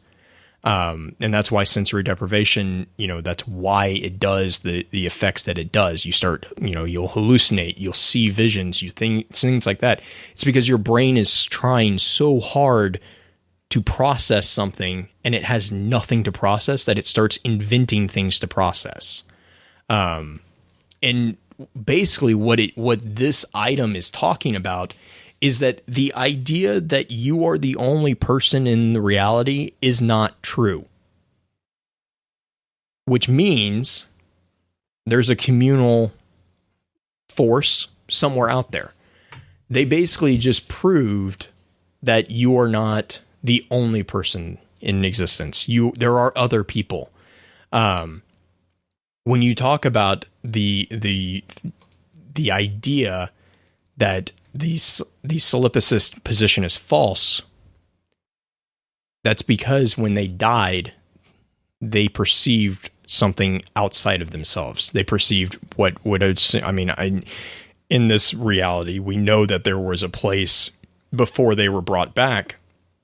It could be that they have a glimpse of the afterlife, or the destiny version of the afterlife, and there's other inhabitants, other entities that are outside of their own reality, outside of their own existence, that they recognize. And that recognition kind of drives home the fact that you can't be the only entity in existence, because that right there is another entity in existence. And because you're dead, there's no way that your brain, quote, air quotes, your brain is tricking you, right? Because you don't have a brain, you're energy at this point, basically. Did I kill everybody? No. Opposite of Buddhism. Buddhism is there is no self. There is only self. Right. Yeah. It's egocentrism versus allocentrism is ultimately what this is. The solipsist is more of an egocentrical, and I don't mean to simplify Buddhism, because it by no means is just this, No. but Buddhism is much No. more allocentric, whereas the solipsist position is much more egocentric. Actually, it is egocentric. Allocentrism is when, just for people who might not know that term, allocentrism is pretty much the opposite. They're polar opposites of each other. So egocentric puts yourself above all. It's egocentric. It's me first, you second. Allocentric puts everything else above self. So it's you first, me second. And so there's a large tangent that I can go on also about that, with the Guardians and the Hive being polar opposites. The Hive are much more egocentrical. The Guardians are much more allocentrical, because they are based around the pack. The Hive is based around the king. So there's that too. But yes, Green, that is, I agree with that 100%. Cool. Well, there's only one weapon that we know of that kind of relates back to our topic tonight, and that is the Thanatos SR5, the rare scout rifle. And all it says, where death follows, new life will grow. Where new life grows, death will follow. Pretty common, like cyclic concept. Really, really easy to see. If you, in kind of my neck of the woods, there was a major grass fire pretty recently. Mm-hmm. And already there's new blades of grass popping up, and it's actually a lot prettier than it used to be, because we actually have new life coming up from it instead of the old stuff. I was waiting for this. I was like, I'm like, oh god, you said circle, and I'm surprised that he's not. Everything the traveler touched is our kingdom. What about that shadow area over there? Don't worry about that. That's nowhere to go. That's the city. Don't go there.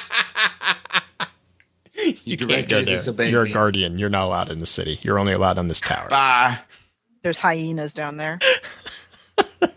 And then the speaker is Mustafa, and he does the bye Felicia, and then we're all out. I swear to God. Who's Pumbaa? Shax is Pumbaa. Who else would be Pumbaa? Timon will be Cade. Yeah, Timon. No, Timon's a little snippy to be Cade. I'm dead. Oh my god. Yeah, I gotta figure out who yeah. Oh, that'd be good if Eris was Nala. Oh god. You're gonna kill me. Yeah. We gotta have somebody head desk tonight. Oh my god. Pins left early. We gotta have somebody head desk. Right? I actually think Cade might be Zazu. I don't know. Yeah. No, Shax is Zazu, because Zazu is pretentious. I've got a lovely bunch of coconuts. Diddly dee. Diddly dee.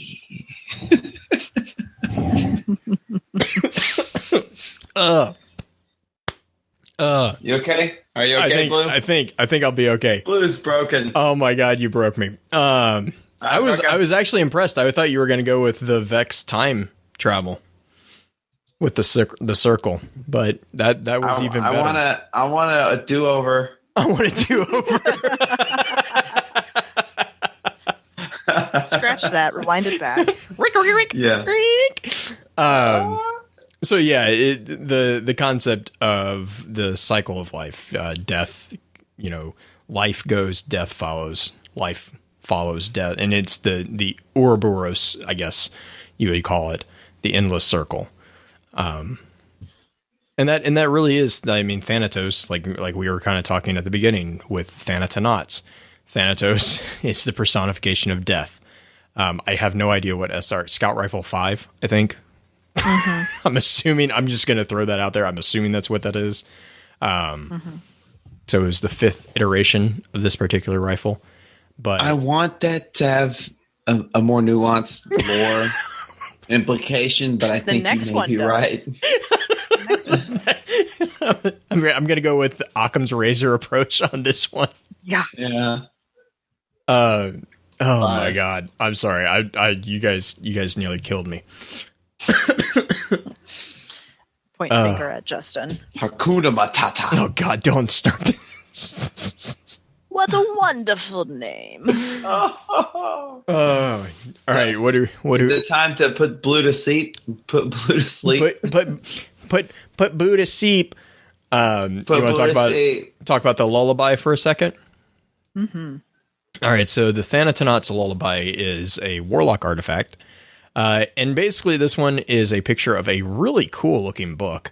And there's a connection there that we'll get into. But the flavor text here says makes the passage just that much easier. So, which that makes me think that they're doing. I'm not going to say that. That's not nice. Never mind. Anyways, the logo on the book.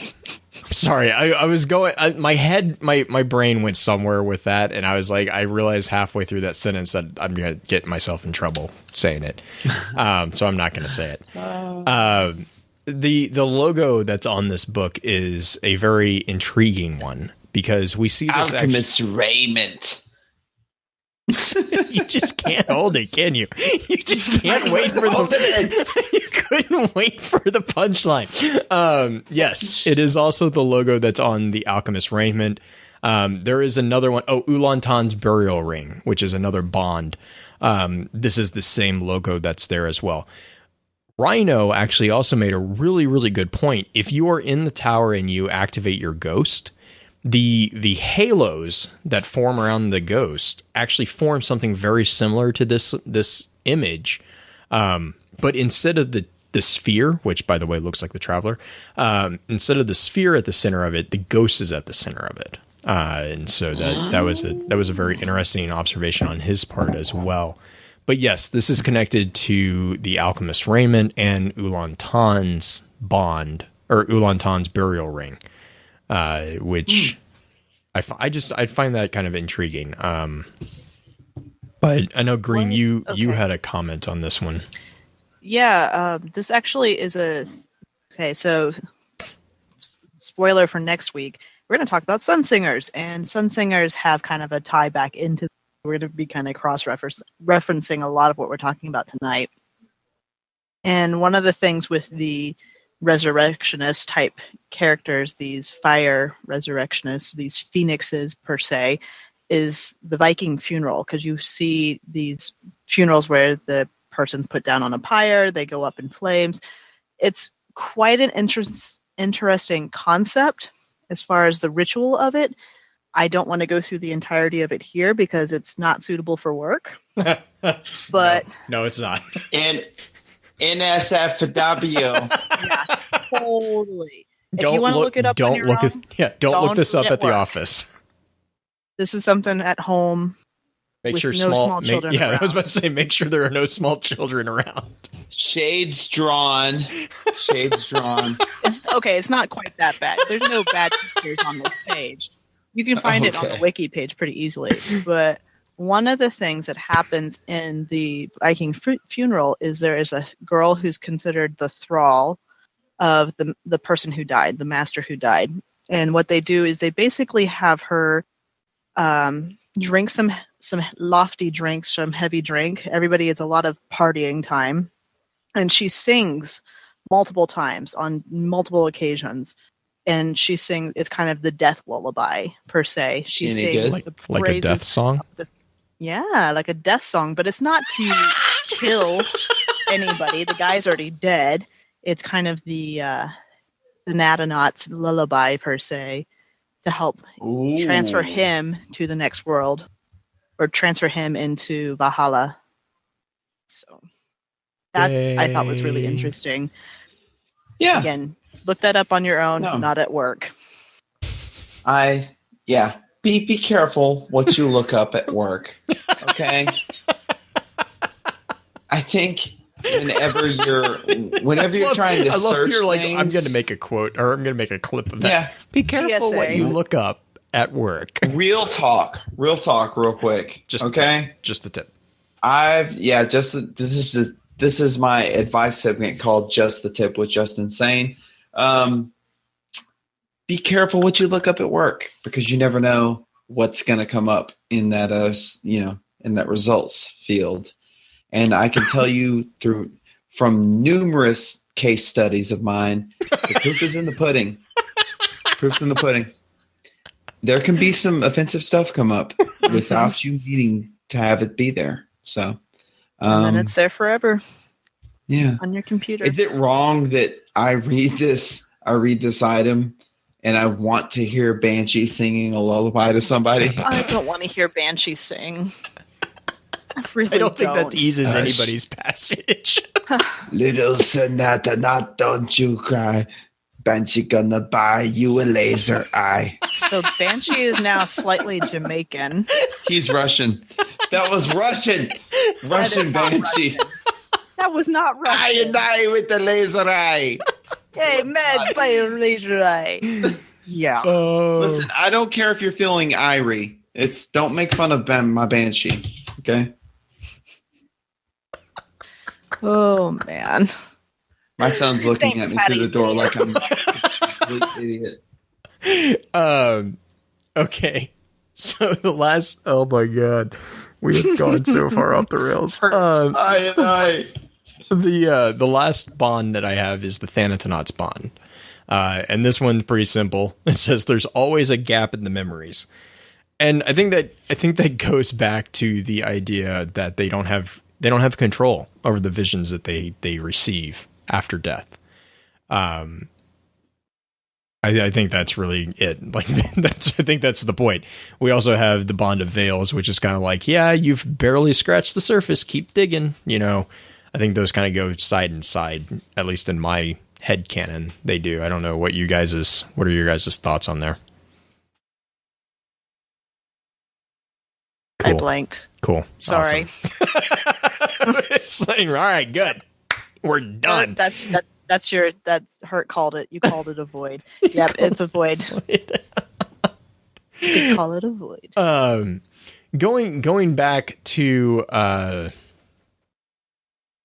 I was gonna say something and I just completely blanked on what I just pulled a green. You just pulled a void? Uh-huh. What was I gonna say? Why am I the one that gets called out on that? Justin wasn't paying attention either.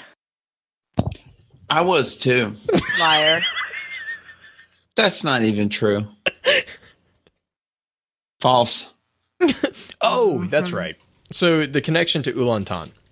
There is a really kind of interesting little rabbit hole with another item, and there's a nice symmetry to it. I hate you so much. So we kind of find out that I kind of went off on this in chat, I believe. What? The other day. Let me see if I can find it real quick. But we found out that there is another person with the, I guess you would call it the suffix of Tan. And this is an individual who goes by the name of Karad Tan. And I'm looking for this conversation. Here we go. And so this is actually an artifact. I believe it is it's a warlock artifact that's called Sins of Karad Tan. And the flavor text on this one is, "For you are not the first hero, nor even Oryx the first villain, to meet upon this plane." And we kind of talked about this a little bit in chat. I believe it was for this. It might have been for the Sunsinger piece. But there's an intriguing little thing about the term Tan. This is an actual thing in Japanese. It's actually an honorific, which is what they call whenever you see the hyphen and then another, like a shorter term, that's an honorific. So it's basically something that they kind of tack on to the name to indicate something. And this particular honorific is ascribed to being an affectionate variation of the term Chan. And actually it's viewed as a form of baby talk. It's a normal childish mispronunciation of the normal honorific suffix chan, which is actually itself a diminutive suffix, actually meaning that the speaker finds the individual endearing or, quote, cute. So Tan is actually seen in what's identified as anthropomorphisms of Mo. I'm going to try to explain that in just a second. It's really weird that the culture is infamous for. This is a form of anthropomorphism in which Mo qualities are assigned not to non-human beings, objects, concepts, and even some phenomena. Mo is in itself, so we're kind of like stair-stepping into this really weird rabbit hole. Mo is Japanese slang for feelings of strong affection mainly towards characters in anime, manga, and video games. So yeah, that all is to say that the suffix or the honorific tan is actually a suffix in real life that is most certainly an informal term that is used generally between people who are intimately familiar with one another. It's not something that you would expect to hear in a title of any leader of any sort, especially not publicly in our lives. And this also then goes into a giant conversation of the music of the spheres, which I'm not going to get into. I'll get that into that next week. But what this does is this actually points out that Ulan Tan is not the only individual of, I guess, the rank that he held. And it also points to this idea of this being another nod to this being a multi-plane type situation. Because it calls out the first fact that we are not the first hero nor the first villain to meet upon this plane. And yeah, that was for me an interesting thing there. Ulan Tan, yes, Justin, he is known most famously for his connection to the symmetry, which has, oh man, it has so many weird implications in and of itself, that light is all interconnected with one another, that the darkness is the opposite of light. It is a yin to the yang of it, basically. You can't have one without the other. And that was viewed as a very dangerous approach by the Vanguard and the consensus as general. When the time came to remove the Concordat, which, hey, by the way, they're still around. When they were removed from the consensus, the symmetry was actually considered briefly before they were settled, before the Rainbow Death Squad, known as Future War Cult, was chosen. So and that's also where we got confirmation that Ulan Tan is actually dead. He is not, or she. They are not anywhere in the Destiny. Who? Ulan Tan. Ulan Tan. We actually have confirmation that individual is dead. We have hit the burial ring, and in Ghost Fragment Future War Cult, I think it is. Is that the conversation with the consensus, Justin? Do you remember that one? Was that the one? I'm trying to remember which Ghost Fragment is. It's the conversation between all the consensus about which. Oh yeah. And he says Ulan Tan's proving more even dead, more of a nuisance. Yeah, even in death, he's more of a nuisance, or something like that. Yeah. So they're like, I mean, they basically call out the fact that this individual is dead. And then Mr. we have Chan man, Mr. Chan. Tan Chan. All right. That's what Mel would call him. I think we've hit it all. I think we've hit all the spots. Let me see. Connection to Ulan Tan. I got that. We got the monolith bleed. Do you want to talk about that real quick? That is a very important piece.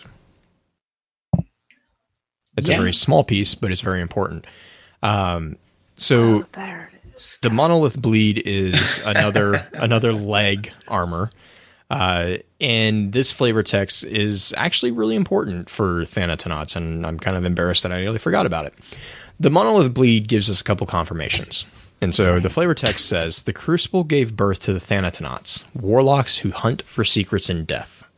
So first off, we know two things. Thanatonauts are warlocks, and they learned how to become Thanaton, or they learned about becoming Thanatonauts inside the Crucible. So all those people that, you know, when you jump into a Crucible match, if they still do it, all those people who are jumping off the edge of the map, they're just practicing for Thanatonautics. You should not be mad at them. Don't worry. They're trying to create the next hard light for you to use. So you shouldn't be mad at them. You can send them nasty messages, but don't be too rough on them. Turn on your hard light. I blame their inability to jump, but whatever. Sorry. I thought they all went around in wheelchairs. There's a lot of legs mentioned in this podcast. There's a lot of legs. But anyways, so yes, the Crucible gave birth to the Thanatonauts. And again, I'm going to circle back to what I was saying at the beginning. I don't think so. Every time in the grimoire that Thanatonauts are mentioned, unless it's specifically the first word in the sentence, it's not really capitalized. It's never been capitalized. And I think that is, to me, I read that. This is just the way I read that. I read that as kind of a nod to, this is not an actual order. This is not a, you know, we have like the Praxic order. If you look at the Praxic, if you look at the Praxic, they're never, it's always capitalized. Yeah, but you've got two different types of person here. You've got a person who engages in the art of being a Thanatonaut, and then you've got someone who's devoted their life to the study. I could very easily see how the latter could give rise to a group of like-minded individuals. Mm-hmm. But that does not make an order. That does not make an order. It's like that does not an order make. But I just want to separate that from being no. Yes, from being downplayed as like a rabble. With, yeah. No. That was where I was actually headed. Is I think that it is a philosophical order. I don't think that it is an order on the understand. I don't think it's a association on the level of, like, let's say the Praxic order. I don't think it's an order with traditions and customs. Well, no, they and keep ceremonies. each other. They don't have traditions. Yeah. But this this item gives us a little bit of insight here. It says the Crucible gave birth to the Thanatonauts, and that kind of lets us kind of think that maybe a warlock at some point was running around in the Crucible, and much as they are wont to do, got smoked by a golden gun, and then was like, wow, that made me think some things about life and stuff. For a bit. That made me think about life and junk. So let me think about this for a spell. And then it happened again, and they were like, wow, more feels. Let me hang out with me for a second. Let me hang out with me. Yeah. Like, I'm all right. So that's how I think that happened. I will point out, though, that I don't mean to say that Thanatonauts, and I said this, at the beginning, I don't mean to say that Thanatonauts seem to be the only guardians who are capable of having visions. I think the distinction, I think the distinction is that Thanatonauts actually pursue it. They pursue it to almost an obsessive level. And a Toland-like level. Yeah, and it really, yes, it is. In the Osiris card, we see what drives a warlock to madness: the search for truth. The truth drives the people to madness. We have, and that's kind of where the connection to the Battlestar Galactica that we kind of talked about at the beginning comes from too.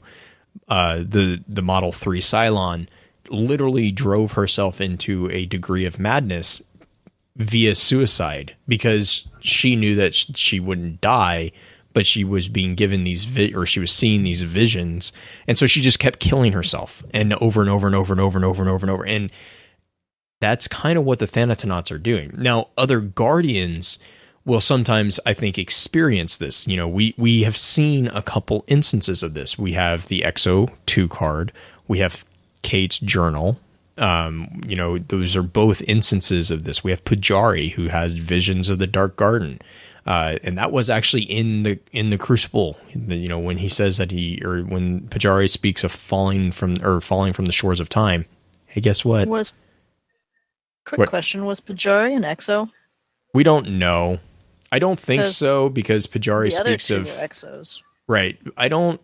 My only hesitation on saying yes is that Pajari speaks of in the vision holding his hand or holding the hand out and having the flower cut and he bled. That's right. But yeah, so I think that would be my only response to Pajari being an Exo is that we have an instance of the individual getting cut and bleeding, and then speaking of when the ghost revived him, that the scar was still there. And the scar. this is devolving into a Lion King. This has become the Lion King podcast. I blame you, Justin, 100%. This is all your fault.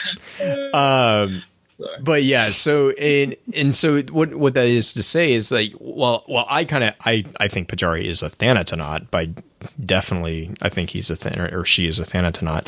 That isn't to say that other guardians don't experience the visions. I think that the segregation here is, first off, we know that Thanatonauts are all warlocks because this card specifically calls out. The Exo 2 card specifically calls out that it was a warlock Thanatonaut. The hard light card, I think, if I remember off the top of my head, I don't have it pulled up right in front of me, but I think it specifically calls out a warlock Thanatonauts. Yep, warlock Thanatonauts. Justin, another point there is Thanatonauts is not capitalized on that card either.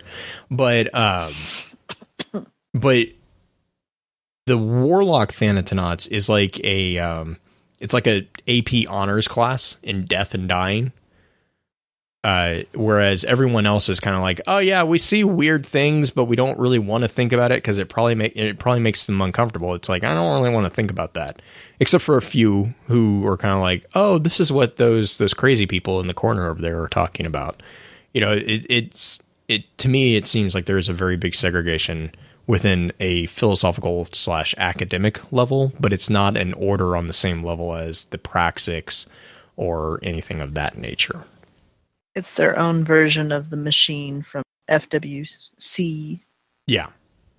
Yeah, actually, and I kind of have a theory about that too. Now you're speaking my language. I kind of have a theory about that too, because Rainbow Death Squad. My question to you, Green, on that, actually following that line of thought, the people that they were testing on in the machine, were those just citizens? Those weren't guardians, right? I don't think it's confirmed either direction. Right. I got the feeling that they were just citizens. They were just citizens because wasn't one of them was just like an analyst, a cloth merchant, wasn't, or something? Wasn't one of them a girl that was like a cloth or a plasteel merchant or something? So here's why I'm asking is because what if this is the machine? Death for a guardian does the same thing that the machine does, but the guardians inherently are getting infused with enough light to overcome the degradation of that experience. It also would explain why we can't remember what happens before we were revived, because, you know, the people who remember what happened in the machine go insane. But the machine is supposed to help depict the future. They see their futures. They know that their path has already been laid, not necessarily their past. That's true. Well, yeah, that's true. But do we know? Yeah. Do we know that the visions of the Thanatonauts are from the past? Not necessarily, but that's what they assume it is. Right. I don't know. That's just as soon as you asked that question, that kind of made me think: what if this is the equivalent of it, and the Guardians just have?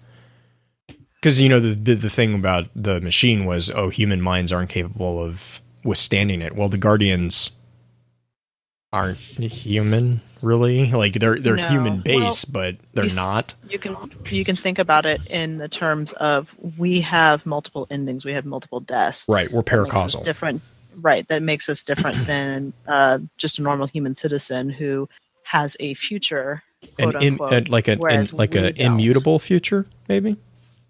One that can actually be deciphered versus us, who we make our own future.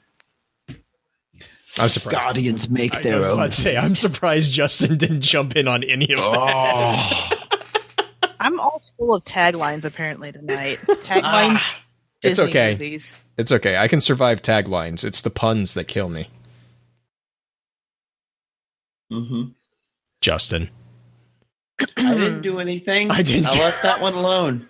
We don't have his name. What's his name? Matt on here? Yeah, we don't have Blue. Blue's not. Well, Blue is on here, but Other Blue is not here. We've Blue, got Blue. Blue 2. Other- Blue 2 is not here. Blue 2. Oh. So, did we get it? I think that is. Let me just make sure. I think that is everything. I would recommend. Rhino did post an article about Thanatonauts over on Needlehorn. It was really good. A really good one. See, making sure. Yeah, we got that. Yeah, I mean, the Legend Black Garden. We mentioned that a little bit. That is an actual example similar to XO2. It's a really trippy card. Really, really good read. Did I? Oh, I missed linking that. That is my fault. Do we want to read the Black Garden or do we want to go to dispatches? Let's head into dispatches because I have a feeling we're going to go into Black Garden in a little next week. Yes, we will probably go into Black Garden a little bit next week. Okay, perfect. All right, give me 1 second. Let me pull up dispatches.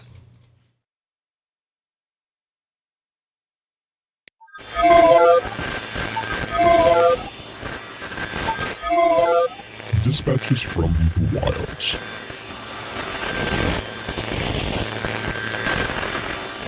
All right, so we have an email from our friend Julian.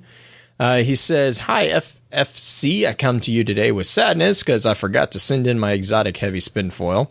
It's okay, Julian. We'll forgive you for this time. But on to the Thanatonauts.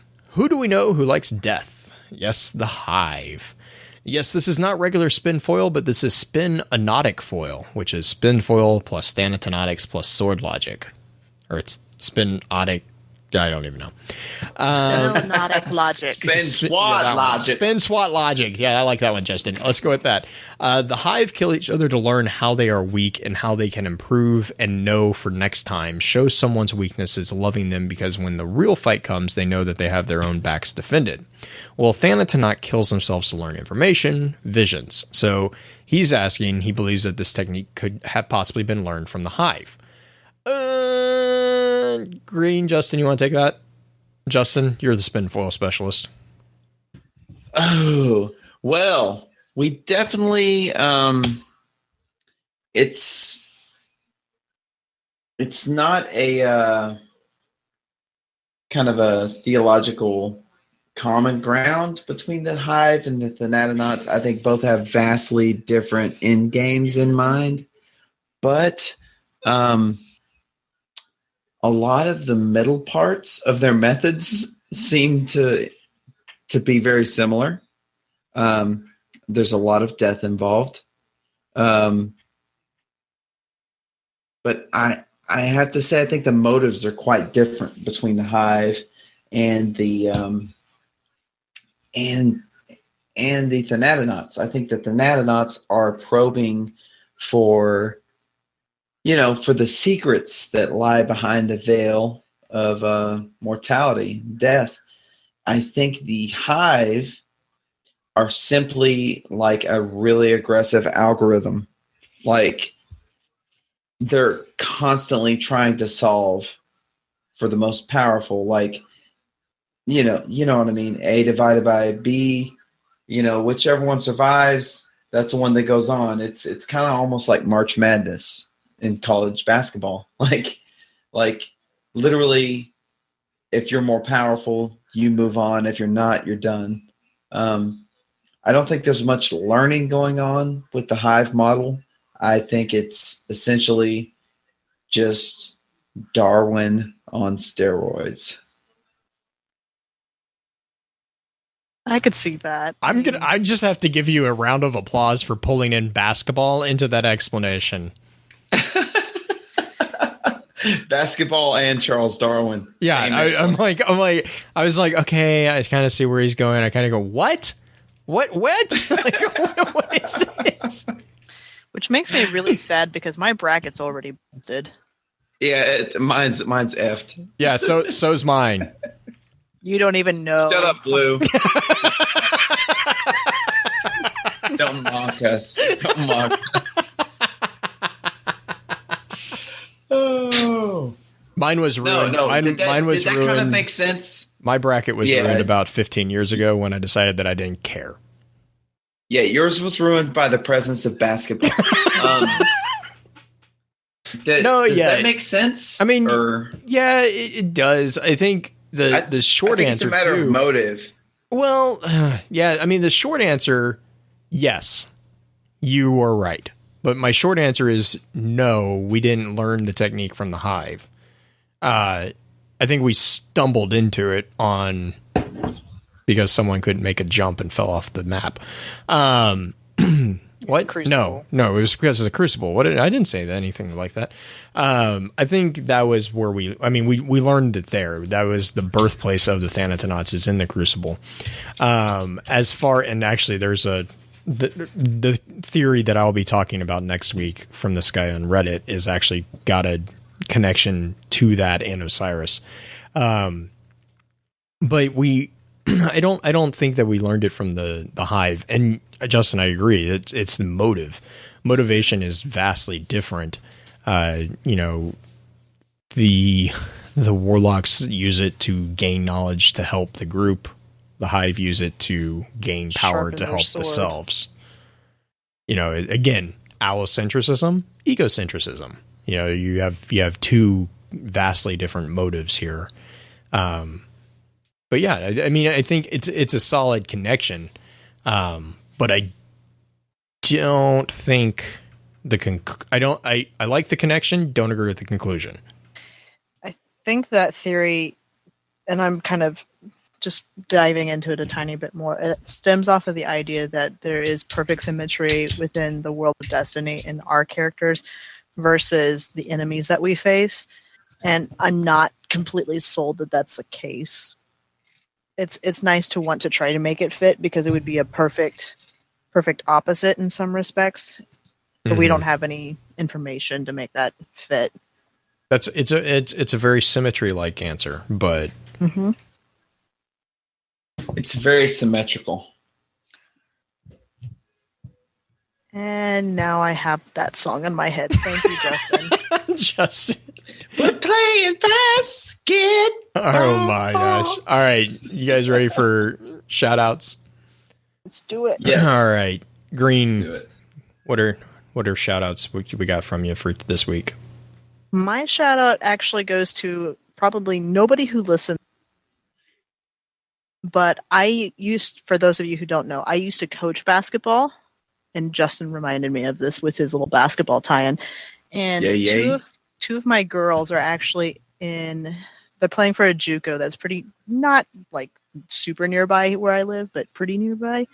And they're actually ranked number 4 in the NJCAA. And they're playing next week. So my shout out goes to SCCC women's basketball team because the twins, Valerie and Vanessa, are awesome. They're freshmen. They are totally like the shizness on the basketball team. I'm hoping they win and they actually get to show people that they can actually do what they did in high school and rock the court. So that's my shout out this week. Nice. Justin, what about you?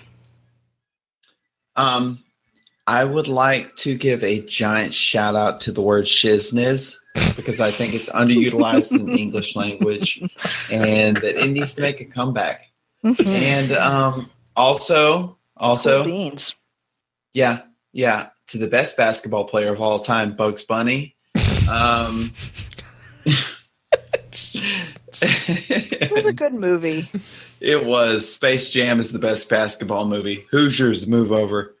Blue Chips, forget about it. Space Jams is in there to stay. No, big shout out to my to my crew, DoD Shadow White crew, for not kicking me out for missing another raid night. You guys are awesome. I hear there's one tomorrow night that you're going to be part of.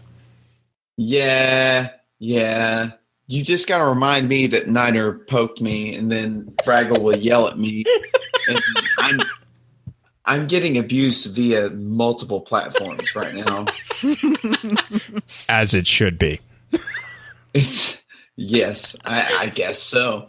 And big shout out to our very own Redneck Ma, who I jumped on and was streaming with a little bit the other night. He's streaming. He's got his own podcast at Ryan on the Ma. It's pretty good. Check it out. And, otherwise, just, return to your normal, everyday duties. That wasn't awkward. Where do I put my hands? I'm pretty sure it's not Ryan on the Ma. It's called Ryan on the Ma. I talked to him. He changed it. Did he really change it? No, he didn't. Okay.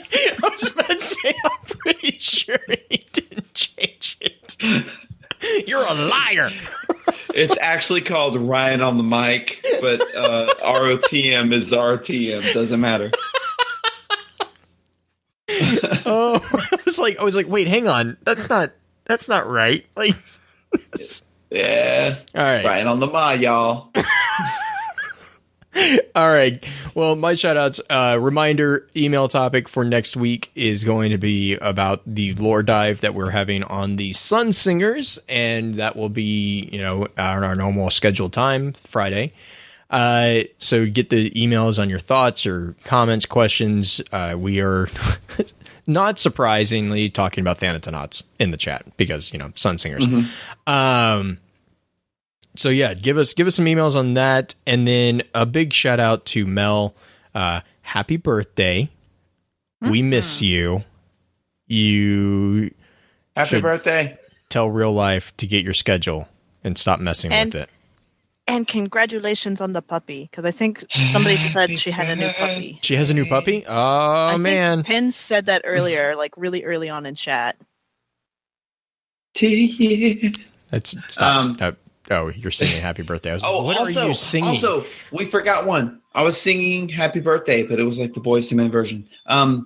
No, big shout out, everyone. If you didn't catch it live, go back and listen to the last episode of Guardian 1. You'll hear our very own Blue Crew. I talked a lot. Tickling the ivories. That's not a thing. He wasn't he's playing not piano. Playing the piano. He's not. Do you know how to play the piano, Blue? Yeah, I do. No, he doesn't. Awesome. Yes, I do. I played piano for 13 years. But you can't play the piano with math and logic and reason. Yes, you can. What? Oh my God, we're having this conversation after. Okay, hang on. We're going to after show. With that, we'll begin to wrap the chat up. Thank you again to those over on Twitch for coming to spend your evening with us. If you'd like to join us for the live streaming of the episodes each week, please be sure to give us a follow over on twitch.tv/FocusFireChat. Links to all our other sites can also be found with our episode archives over on www.focusfirechat.com. Please be sure to email us at focusfirechat@gmail.com with any feedback or questions for our team concerning the podcast, and let us know how we're doing by giving us some feedback on iTunes or through email as well. Be sure to check out our partner podcast within the Guardian Radio Network over on the guardiansofdestiny.com. So, until next time, focus your fire and may your light shine bright.